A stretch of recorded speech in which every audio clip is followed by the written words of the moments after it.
You smell what The Rock is cooking. Acknowledge me. You don't know what hard times are, Daddy. We are bad to the bone. Get it? Bad to the bone. Tell me when I'm telling lies. I'll fight anybody. Who do you want? Just let me fight him. Let me tell you something, Jim Ross. Mega power, yeah. We got it for you. We are the best of the best. Woo! Wheeling dealing. Smart marks. And that's the bottom line, cause Stone Cold said so.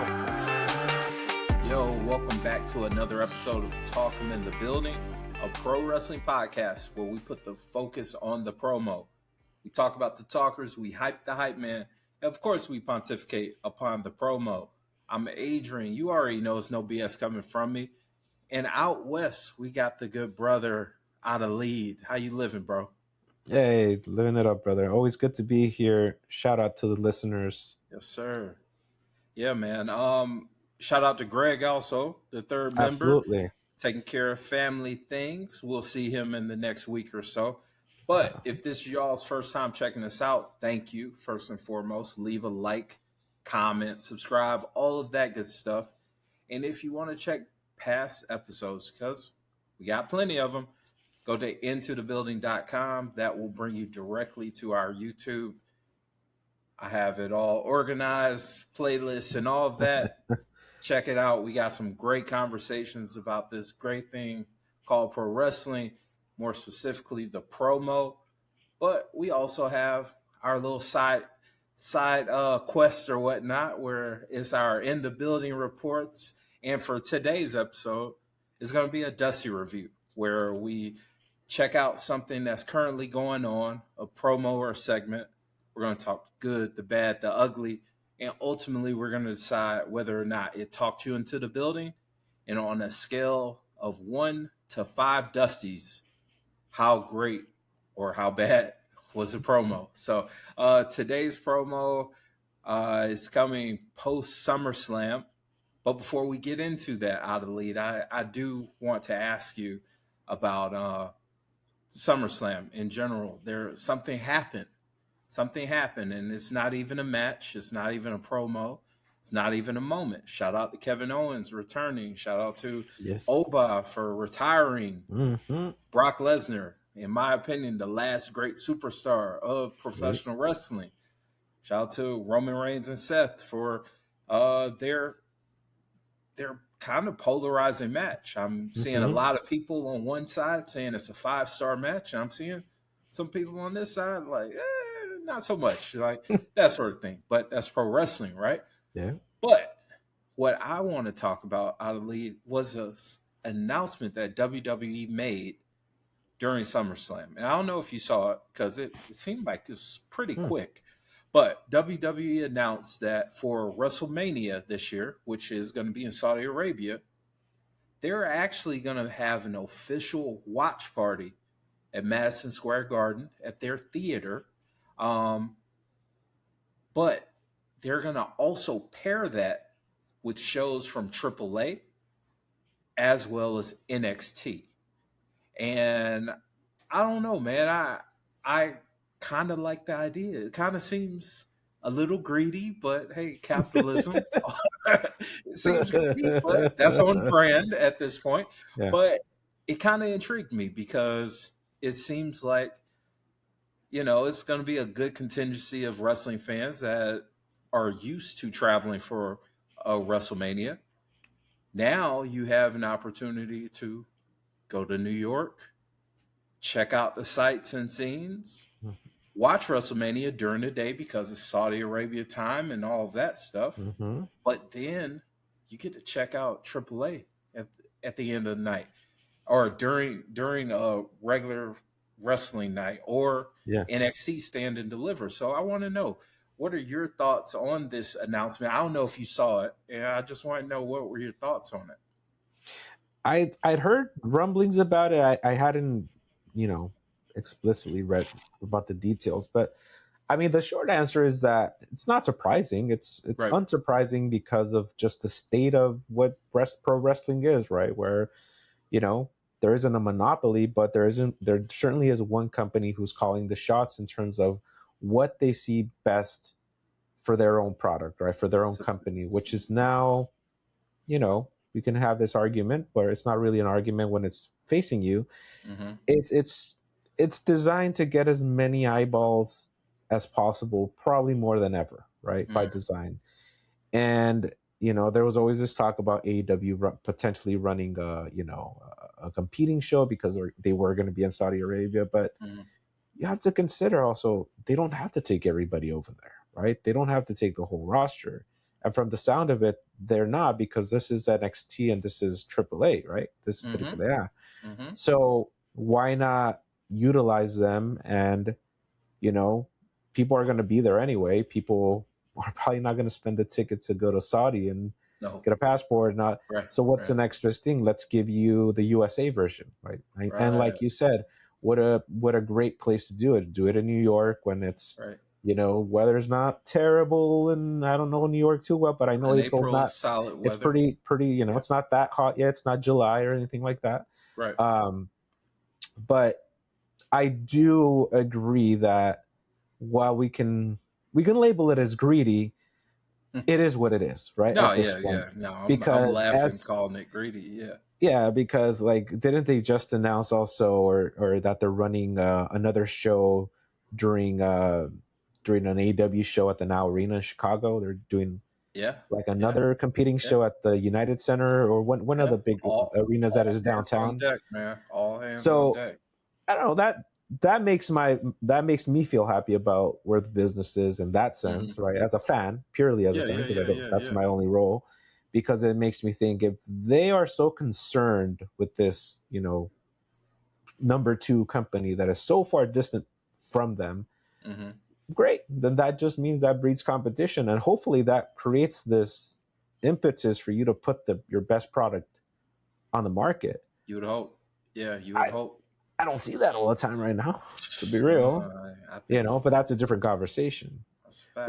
But it's interesting, and look, I'm always gonna root for more opportunities for folks just to get their art out there ultimately, and it is the bottom line. So it is what it is. And I failed to mention a part of their official statement. I went on a WWE site about it. They're having WrestleMania official WrestleMania watch parties at a number of those Cosm locations. So I know you have one there in LA. I have one here in Atlanta that a lot of my friends were talking up during SummerSlam. I was like, I'm not spending that money to go out there for that. But it's one of those things where it seems like you said, WWE is kind of controlling the wave of how things are going to be watched in the next for the rest of the year. My next question regarding, before we get into this review, I know we talked about it. We talked about this damn near a year or 2 ago when WWE announced WrestleMania to Saudi Arabia. And we were in agreement that this was a golden opportunity for Tony Khan and AEW to go ahead and put it on the table and say, hey, it's a crap load of stateside wrestling fans that aren't willing to travel out there. Let's throw out an event and let's get that business and get that money. I'm kind of feeling like WWE was holding this announcement close to the chest and waiting and kind of waiting for AEW to drop an announcement, but that announcement never came. My question to you is it too late for AEW to make the call of their own wrestling event? Where there's a will, there's a way. And como se dice en español, con dinero todo se puede. With money, anything's possible, right? Look, you got someone who's already has, very friendly existing relationships with a number of, pro sports owners. Favors are called. Things can happen, naturally. And I'm sure there's some owner out there that probably would love to, compete with WWE at that level, right?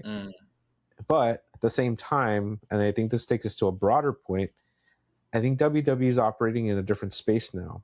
where they are they're not a wrestling company anymore. I mean, they haven't been in a long time, but I think more so than ever, when you have, the same group of people, and especially, the executives who come from a world of Hollywood, of representing clients and brands, ultimately, we're talking about, this gets to the bigger point. I don't see how AEW doesn't just create a niche for them and say, we are pro wrestling in the US. That is going to be Coca-Cola. That has all the sheen and everything on it. And just continue to build that brand for you, because there's still fans there that are going to gravitate to that. No matter how much WWE presents themselves as, we're on ESPN now. We our wrestlers are actors. You got Liv Morgan's going to be starring in a movie now and everything, and not these WWE films garbage from back in the day, right? These are like legitimate, like, shout out to Leprechaun Origins. Exactly. We can go down the list. Marine 1 through I don't know how many names. But the same token, it's like, it's beginning to take, at least for me, I'm just going to peek for it. It's getting strangely a little bit exhausting is not the word. It's just odd to see them go full force, because I don't think the general public is accepting of the pro wrestling existence the way that we are, right? I can turn on YouTube right now and see cross promotions for SummerSlam on Hot Ones, on like, EW, on all these like very, established, companies, brands, channels, whatever you want to call it. For sure. And now you got pro wrestlers on it, right? Now you got like Danhausen, like doing like legitimate mainstream press, and it's like, huh? Like, what is that? And I don't see that as much, because of the controlling, because AEW just doesn't have those partnerships to a point. I know obviously Warner Brothers is a huge company and everything, right? But I think Tony should just, it's not my money, so who do I care? Just rent out whatever it is, and people will come. There's enough space for everybody, and I don't think it has to be this massive. I don't think it has to be advertised as anti WrestleMania. It could just be like, this is what you're traditionally, you preoccupy and you spend your money on. So let me offer that. Let me do a WrestleCon with it. Let me do, I don't know, make it that event feeling that WrestleMania is. Yeah. That we're used to. That we're used to. A lot of us around that time of the year, we've already conditioned our body, our mind, and our spirit that we're going to be traveling wherever WrestleMania is. Maybe not even going to WrestleMania, just going to the shows that surround that ecosystem or whatnot. So, I think it's a perfect opportunity still. And now with that MyAEW.com deal, they have partnerships with all of these smaller 100%. Independents. Yeah. Why not run some shows around there or welcome that sort of thing, And you got to believe that's going to keep growing to a point, because as we've seen with WWE, there's a lot of that WWE ID program kind of went by the wayside. It came and went. And that's a lot of those ideas that they're just kind of throwing stuff at the wall to see what sticks and see how much more, like you said, how much more of a grapple they can keep on being the only thing that people think of as pro wrestling, right? Which people still do.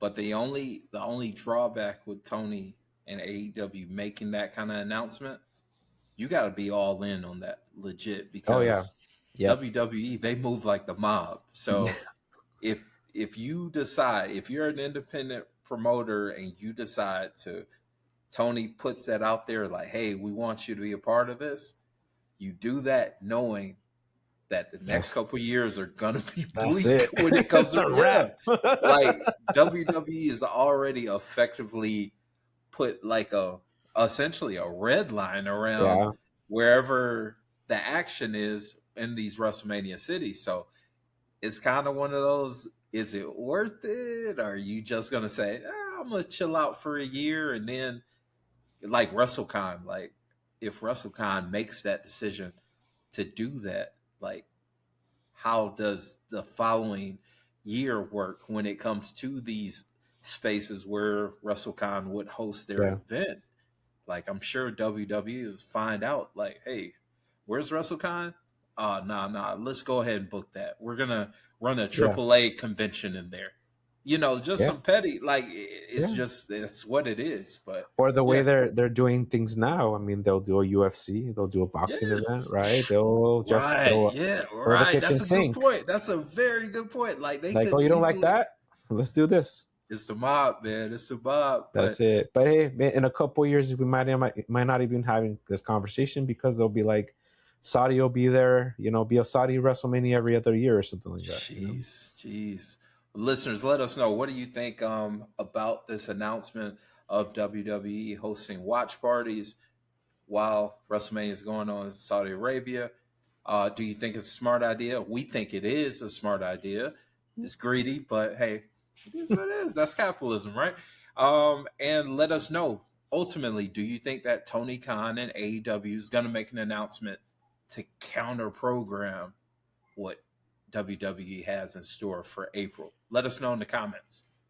All right, Ali, let's get into it. The review for today was the open for Monday Night Raw post SummerSlam. Roman Reigns had quite the main event with Seth Rollins. Some says 5 stars. Some did not. Shout out to Dave, Uncle Dave, Brian. But I think the highlight of this segment, and this is just a clip of it, was the guy who chose to interrupt the OTC. I've been calling your name for months. And instead of you answering, you sick the dogs. You put the bloodline between you and me. Why beat all them so I want what you owe me?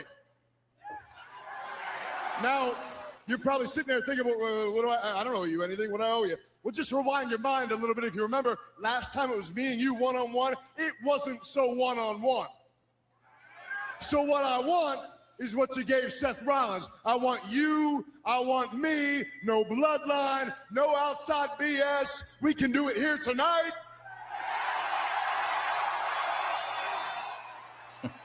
We can do it next week. We can do it at Money in the Bank. And if you need to wait all the way to WrestleMania, hell, we can wait that long and we can do it then too. But the bottom line is, the only right answer is yeah. What have you done? Oh, you beat my cousins. Oh, man, I'm happy for you. Very proud of you. You won a 6-man tag match. What else have you done? There's no validity in anything that you say. You haven't won a tournament. You haven't won a battle royal. You haven't won a big match. Please, let me know. This goes for everybody back there. You don't get a #1 contender shot by bitching and moaning. We ain't gonna just sit here and complain anymore. You might have wasted my cousin's time, but you ain't gonna waste mine. Get in the back of the line.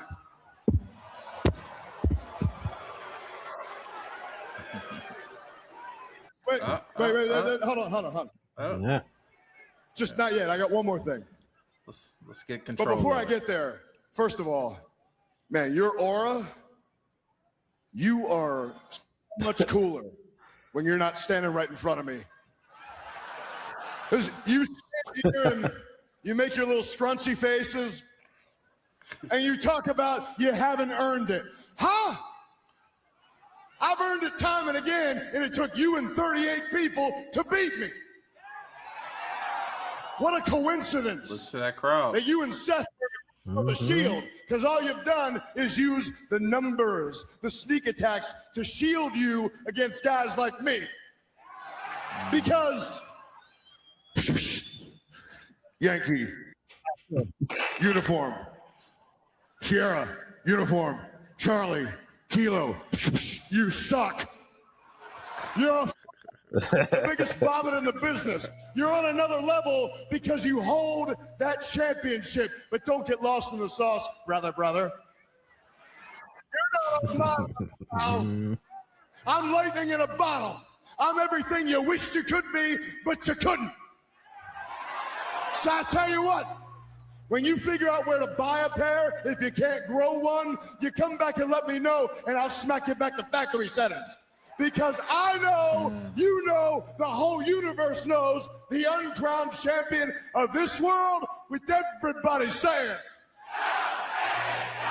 yeah! There you go. Yeah, man. LA Knight kind of cooked there, I will say. I don't know. Did you see that segment in its entirety? Because I saw it in the context of the celebration and him coming back and everything. The open. Yeah. No, honestly, man, like the Roman part at the beginning, I'm gonna flat out say it, man. Roman always seems so uninterested in whatever the fuck's going on at WWE, and it annoys me. It annoys me to no end. I've ranted on this countless times, even though I like Roman, but it just he seems so uninterested.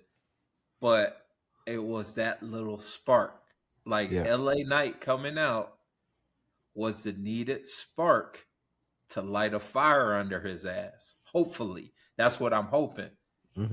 What are your thoughts on how the crowd responded to the overall promo, but more specifically LA Knight?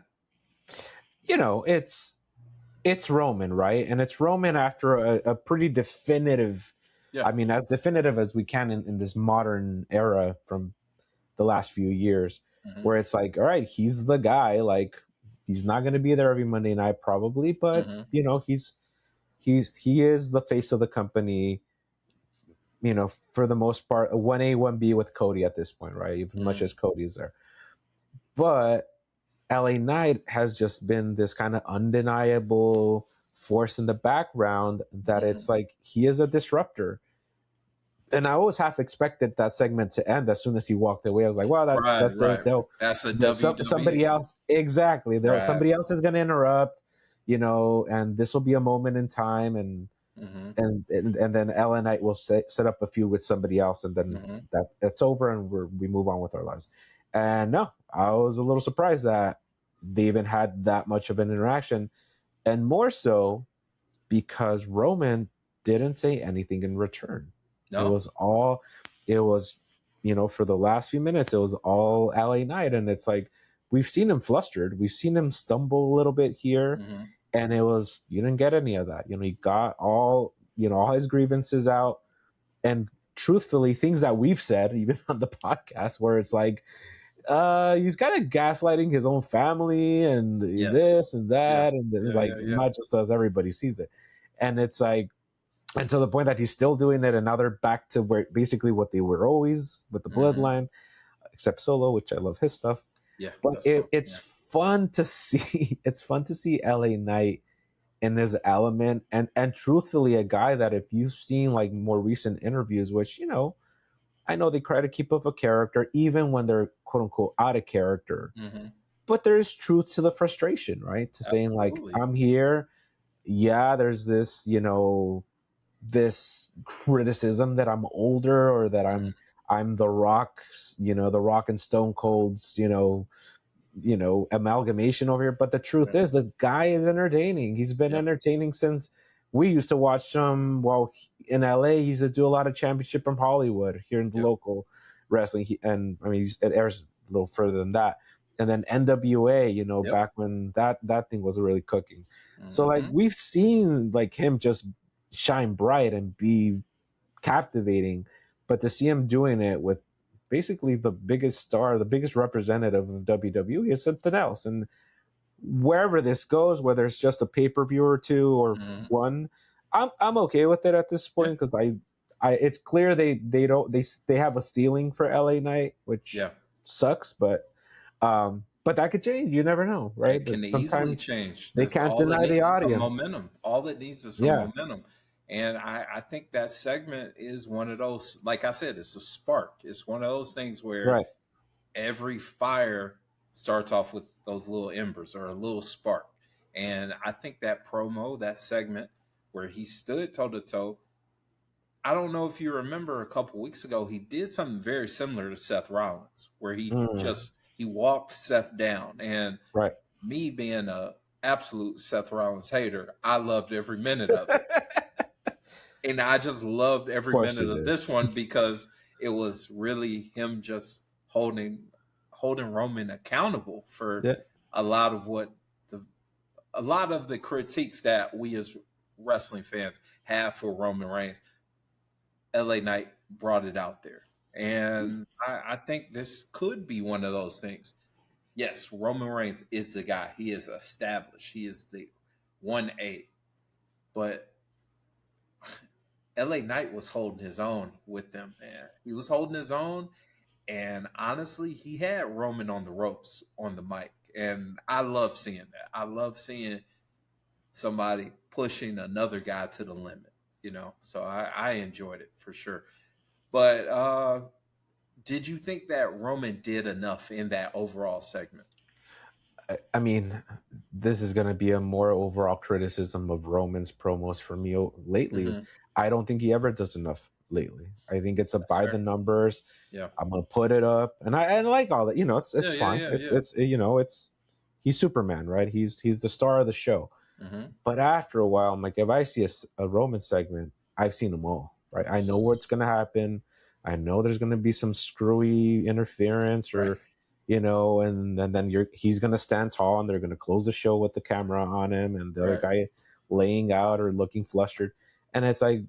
I'm like, click, I'm like, or fast forward, I know what it is. So I don't even give it the time of day half the time the way I probably should, unless we're reviewing it for the show, because I'm like, been there, done that. But what's interesting here is I'm not asking for him for that. They're never going to take him off, right? That's the bread and butter. But make him a little vulnerable, make him feel a little threatened by somebody, right? Because why would I care about you being the greatest if you don't have a dance partner, right? Greatest rivalries, the greatest like pro wrestlers, they had a dance partner. And maybe that dance partner wasn't at the level or wasn't, you know, that 1A as you're speaking on, but it was cool. It's like, you know, it made both you guys, and if anything, it elevated the other guy too. I wish Greg was here because he is our Roman guy. So I do kind of feel like we're just giving a bias. Like one side, we're both like, Roman. But he would have evened it out. But, you know, I'll say this, and it's something that Greg would definitely agree with, but we'll ask him next time, because this won't be our last Roman Reigns segment, clearly. For sure. He has, like, he talked about his aura, and I hate that word because it's so worn out.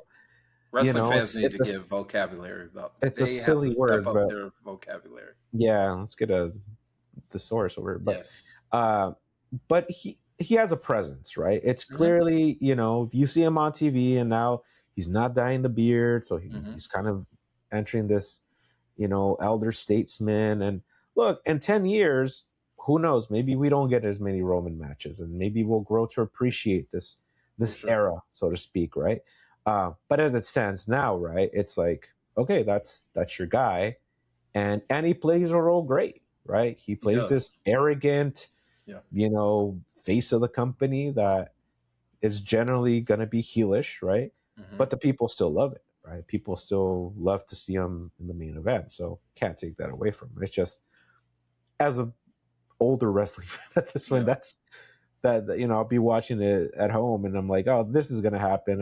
I see the writing on the wall. Even the 100%. Wife is like, wait, how did you know that was gonna happen? I'm like, well, I've been watching this too long not to notice the tropes at this point. So indeed, and I even like the follow up throughout the show of him interacting with the bloodline, telling them, don't touch him. Yeah, he's mine. And LA, you know, teasing them or whatnot. That was funny. Like we need to see more of that consistently from the top guys. You know, I don't need to just see a segment from them and then they're gone. Like they're the fuel for the show. They're the fuel for my engagement of watching the show live. That's what I want. But let's go ahead. I want to know from you, Adalid. Number one, did it talk you into the building? And on a scale of 1 to 5 Dusties, how intrigued are you with that segment? I'm intrigued with what LA Knight can do with it, because I already know what Roman's role in this is, and I'm like, it's it's not going to change.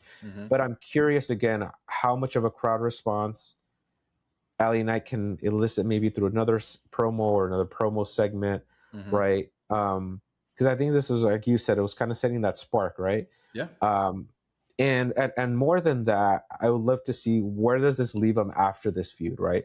Do they keep him as this, lower mid card guy, or does this push him? It's not going to push him all the way to the top yet, but push him a little higher, right? Maybe push him to where where Drew was for a while or something like that.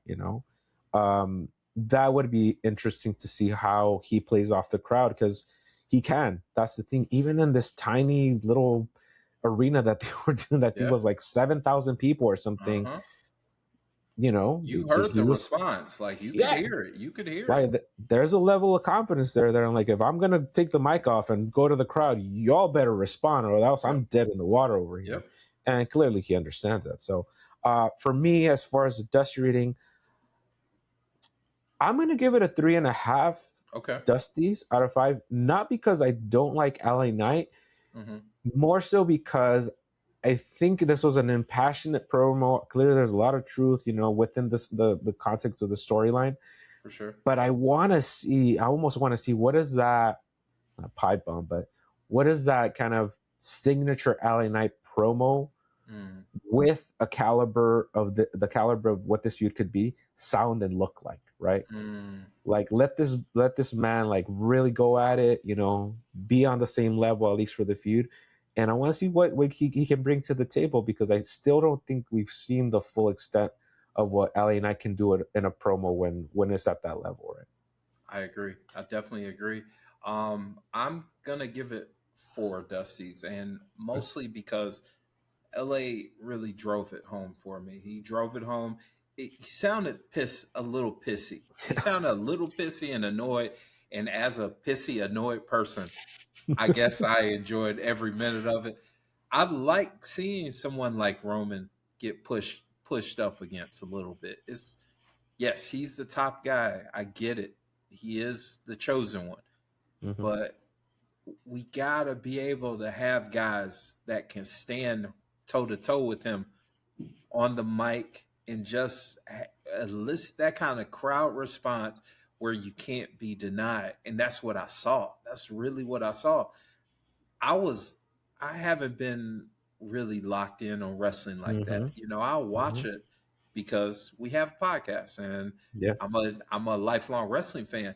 But it's segments like what happened at that opener that made me say, man, this is what it's about.